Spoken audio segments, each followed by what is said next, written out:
आज का टॉपिक है कॉटन, कपास। कपास विश्व की सबसे महत्वपूर्ण रेशेदार औद्योगिक फसल है। यह एक सस्ता तथा बहुउपयोगी पौधा है। इसका उपयोग पहनने के वस्त्र, बिस्तर के बिछौने, सज्जा के वस्त्रों आदि बनाने में किया जाता है। प्राचीन काल से ही इनका प्रयोग वस्त्र बनाने में किया जाता रहा है।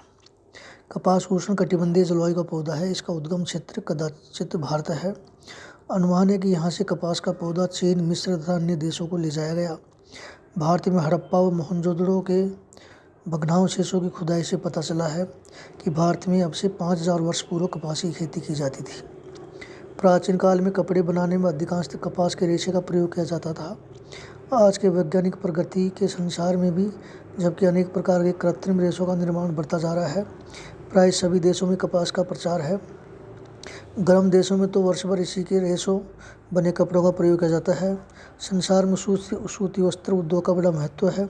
कम व्यय के कपास का उत्पादन अन्य रेशों से अधिक हो जाता है।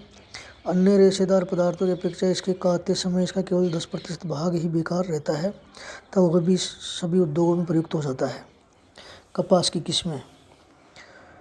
एक लंबे रेशे वाली कपास, यह कपास की सर्वोत्तम किस्म है।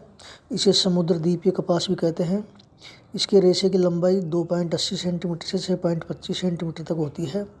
इस प्रकार की कपास मिस्र में उत्पन्न होती है।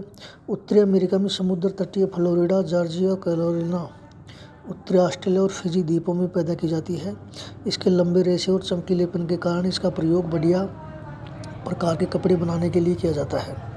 मध्यम रेशे वाली कपास, इस प्रकार के रेशे की लंबाई 2.20 सेंटीमीटर से 2.80 सेंटीमीटर तक होती है। इसका रेशा रेशम की भांति चमकीला होता है।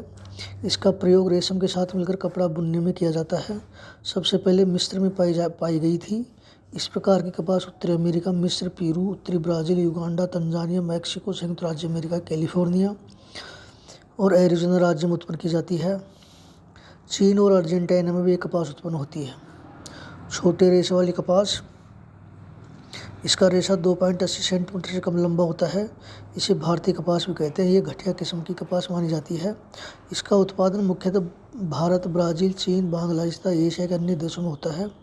इससे कुछ बड़ी कपास अर्थात कुछ लंबे रेशे वाली कपास जो रूस, चीन, अर्जेंटीना और संयुक्त राज्य अमेरिका में पैदा की जाती है, यह छोटे रेशे वाली कपास के उत्तम तथा मध्यम रेशे वाली कपास की घटिया मानी जाती है। कपास उपज की भौगोलिक दशाएँ।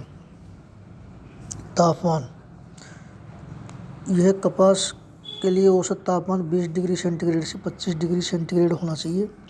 बोते समय तापमान 20 डिग्री सेंटीग्रेड तथा पकते समय 25 डिग्री से 30 डिग्री सेंटीग्रेड तक हो। इसके विकास काल में कम से कम 200 दिन पाला रहित होना चाहिए। अधिक ठंड से इसमें बाल विविल नामक का कीड़ा लग जाता है। पकते समय आकाश स्वच्छ, तेज गर्मी और धूप आवश्यक है। रात्रि में हल्की ठंड लाभदायक रहती है। वर्षा तथा सिंचाई, कपास के लिए 75 सेंटीमीटर से 100 सेंटीमीटर तक वर्षा उपयुक्त रहती है। फूल खिलने से पहले वर्षा होनी चाहिए। रात्रि की वर्षा इसके लिए अधिक उपयुक्त रहती है।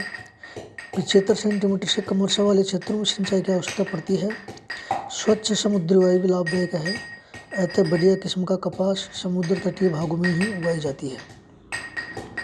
जिन प्रदेशों में वर्षा कम होती है उनमें सिंचाई के द्वारा जलापूर्ति की जाती है, जैसा कि रूस के स्टेप प्रदेशों और मध्य एशियाई मरुभूमि में सिंचाई के द्वारा कपास उत्पन्न की जाती है। रूस संसार का प्रमुख उत्पादक देश है। मिट्टी और धरातल, कपास के लिए समतल और सुप्रवाही धरातल तथा उपजाऊ मिट्टी आवश्यक है। चूने के अंश सहित मिट्टी उपजाऊ रहती है। लावायुक्त और काली मिट्टी में यह बहुत अच्छी उगती है। खाद तथा उर्वरकों का प्रयोग इसके लिए अति आवश्यक है, क्योंकि इसका पौधा भूमि से अपेक्षाकृत अधिक पोषक तत्व खींचता है। हड्डी की खाद, खली की खाद, गोबर की खाद, उर्वरकों में अमोनिया सल्फेट, सुपर फास्फेट और यूरिया उपयोगी होते हैं। सस्ते श्रमिक, कपास को चुनने के लिए सस्ते श्रमिक भी आवश्यक है। संयुक्त राज्य अमेरिका, रूस में मशीनों द्वारा कृषि की जाने लगी है, परंतु अधिकतर देशों में कपास चुनने का कार्य श्रमिकों के द्वारा किया जाता है। इस तरह से उपयुक्त जो भौगोलिक दशाएं हैं वो कपास के लिए ज़रूरी होती हैं। आगे का जो टॉपिक है